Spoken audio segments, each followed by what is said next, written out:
Hi ladies, it's Tash again from Tamale Creations, and today I'm actually doing a charm that I'm doing as a hostess gift for one of my swaps, and I thought I would take the time to actually make a video. I've had a couple of people asking me whether I would do a tutorial on how I do my charms and how I turn something into a charm to start with to hang on a chain or whatever the case is. So particularly this for Sharon, this is for you.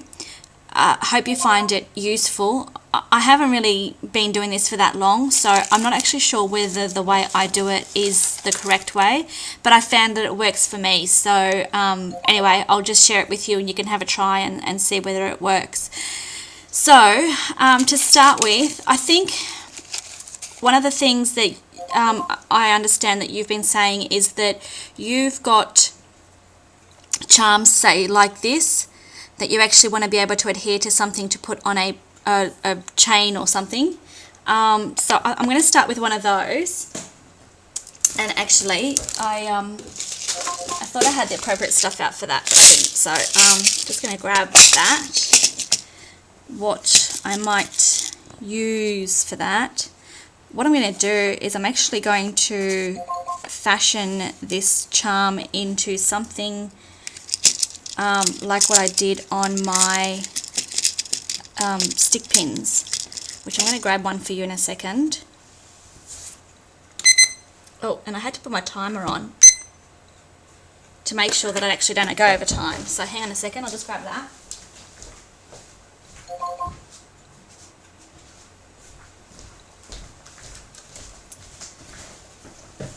That's basically this cute little stick pin here. And I'm not sure whether it's going to focus.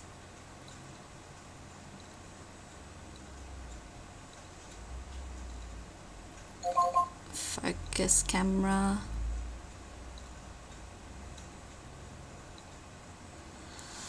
Oh, sorry. It appears that it's just not going to focus on this stick pin. Ah, there we are. Sometimes it works well, other times it doesn't. So anyway, that is what I was planning to do for this particular stick pin. So I've got all these little baggies of different beads here. What I'm going to start with, for this particular one, I'm going to start with a head pin. So this is just one of the pins, and I use the long ones. I use them the same size. It's a bit hard to actually see. It's one of the pins with the little flat, I don't know whether you just saw that then briefly, the little flat round tip. There we go. So the flattened head pins. You can actually also get ones that are already looped, like such as this one. See the little loop at the bottom? Okay, and that one you would use if you want to make a collection of beads and then just hang a charm off the bottom, then that's what you would use that one for. I don't use them very often. If I'm doing that, I tend to just use wire and form it myself, but I do have a couple lying around, so I do use them from time to time. So anyway, I'm going to start with one of these, and because I want to form a little dragonfly to go with what I've been doing, and I actually might give him a bit of a longer tail. I'm making a dangle here to match that that swap, so I thought this would be cute. So that's essentially what I've done. I've beaded all the beads that I want onto the head pin. Now I might put, you've got to check also sometimes that these beads are actually big enough, that the holes are small enough so that these don't slip off. If they are, you need something like a spacer bead, such as these little daisy, give me a second, these little daisy spacers, and you would use that between it so that it doesn't go through. Now I'm actually going to use one of those on the top anyway, because sometimes that's better when I'm actually forming a loop. So that's what I've got, and again, if this camera would focus, it would help. Alright, so I'm not going to go, no, I'm not going to see how this is going to look, but anyway, essentially what I grab is I grab my round nose pliers, and I'm going about, say, 5 mils up from the end, and I'm twisting it around once, around one of the plier noses, or whatever you call them, I'm not sure. And then I've also got a flathead one. The head pins that I use are actually a fairly thick gauge wire. I suppose it depends on the gauge of the wire. So, and what I like to do is I like to hold the loop with one so that it doesn't deform it, and then I basically twist this bit that sticks out. I twist it around the pin, like so.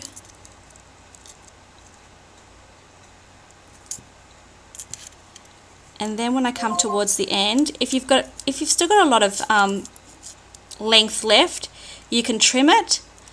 I tend to probably loop around a few more times than what most people, I dare say, would do, just because I just like to have the security of it. And what I'm doing is I'm actually just straightening it all up.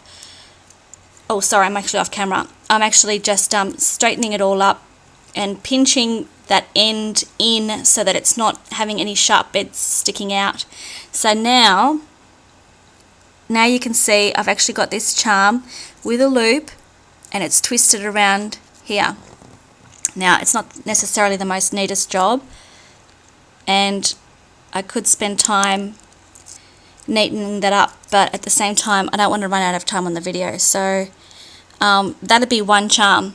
So this charm, along with one of the split pins, which are these ones here, I would then wind a split thing through one of these charms. And the way you open the split pin is you never ever pull them out, you always just pull them open like that. So you can see how it's open, and then you just basically string this through and put it on a bit of chain, which I haven't got right here. So essentially that's what I do. I'm just going to close it up for the moment and put that to the side. I'm just going to show you how I do beads. I basically fashion the beads in the same way. So again, I've got a head pin, one of the ones with the flat end, the flat round end. Again, sorry for the camera not focusing. It makes it really hard when these beads are so little. So that's it. They're kind of like a little miniature nail, really, with a really long stem. And I'm going to put one of the spacer beads on it. I might try one of these blue, huge big blue beads, and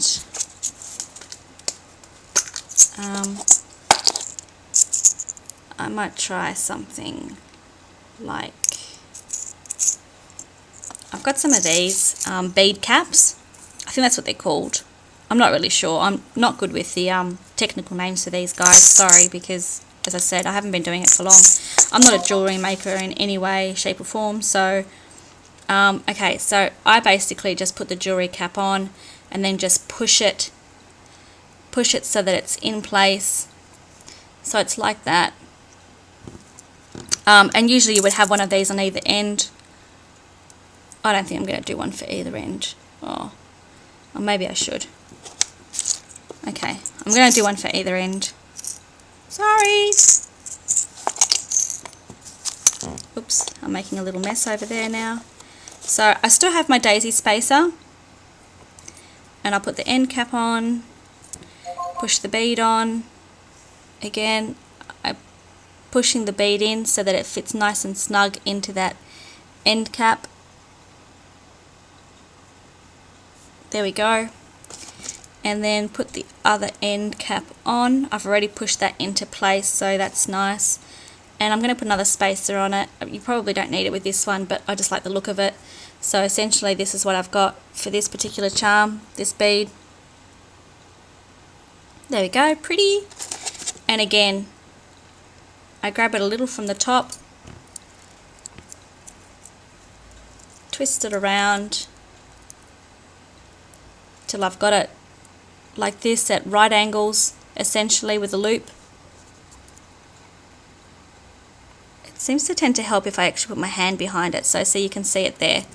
So that's what I do. Then I grab my flat nose pliers again, and once again I grab the end and I wind around.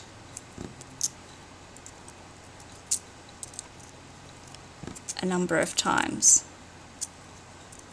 Sometimes I wind back over the original winds if I want it to actually have this chunky look about it. And sometimes I don't do quite that many winds if I feel like it's actually getting too long along the stem. It's making too long a stem rather than having a charm. But because this is actually going to go on a dangle, I don't mind them being a little bit longer. It means that they're able to hang down a little bit further away from the chain. Once you have a few of them on there, you tend to lose half of the bead or half of the charm that's on there to start with. So I've just trimmed that end because I had a little bit left there. Oops, sorry, I got the wrong pliers. And I'm going to grab my flat nose pliers, hold that into position again, and then I basically look for that sharp end, and then with my round nose I pinch it, pinch, pinch, pinch into place.